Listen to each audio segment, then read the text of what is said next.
Thank you, Mr. Speaker. Mr. Speaker, and still I rise with my mnemonic notes. And still I rise, Mr. Speaker. I rise because I love my country, and because I love my country, I do not rise with any degree of Schadenfreude. Schadenfreude. I take no pleasure in what this House is about to do. I'm not gleeful.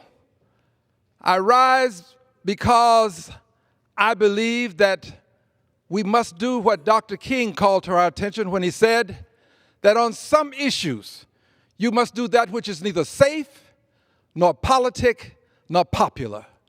You do it because conscience tells you it's the right thing to do. I rise to announce that I believe that we are about to do the right thing. And I know that we are doing the right thing for a multiplicity of reasons, one of which is you cannot allow the chief executive officer to send a letter of absolute intractable defiance, indicating that there will be no level of cooperation with a lawful, constitutional body that is investigating actions taken by the president. You cannot allow this kind of recalcitrance to exist, because if you do, there are no guardrails. We cannot allow a president to move through the land without guardrails. He has to know that there are boundaries.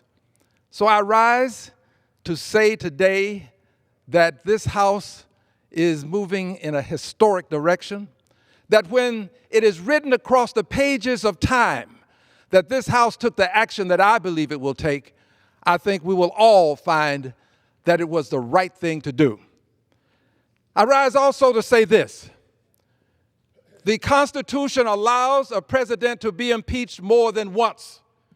If we impeach now or sometime in the near future for one issue that we dearly should, then we find later that the president has other issues that merit impeachment, we can impeach again. There is no limit on the number of times. I don't think you do it needlessly.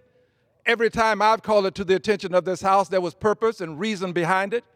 And I believe that we can do it more than once if it becomes necessary. I think the Senate ought to act. I think the Senate ought to convict.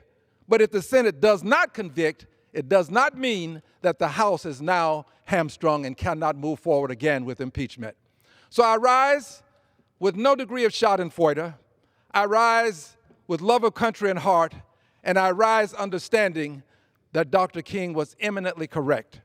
There are times when we must do that which is neither safe, nor politic, nor popular. We do it because it's the right thing to do.